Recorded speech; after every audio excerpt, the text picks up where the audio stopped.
Cerita pilu seorang wanita nyaris dibunuh oleh suaminya viral di media sosial. Wanita tersebut nyaris dibunuh sang suami hanya gara-gara masalah sepele, yakni karena bunyi token listrik yang hampir habis. Padahal saat itu wanita tersebut baru saja melahirkan anak keduanya. Kisah pilu wanita nyaris dibunuh suami gara-gara token listrik itu diceritakannya di akun TikTok @katesgantung. Dalam video tersebut, wanita itu mengunggah wajah bayi yang baru saja dilahirkan. Dalam video itu juga ia menceritakan bahwa suaminya marah hanya karena token listrik yang hampir habis. Sang suami bahkan mengatakan bahwa istrinya itu membuat hidupnya sulit. Bahkan sang suami mengancam akan membunuhnya jika listrik pada malam itu.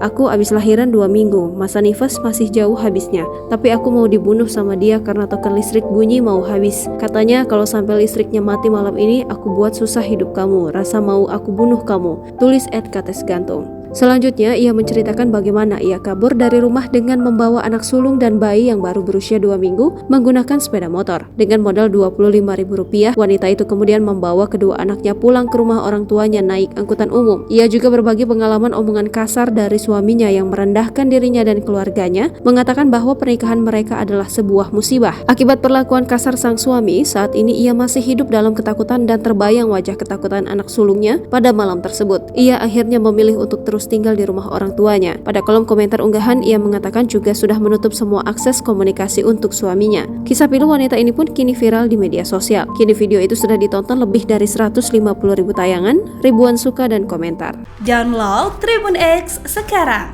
menghadirkan lokal menjadi Indonesia.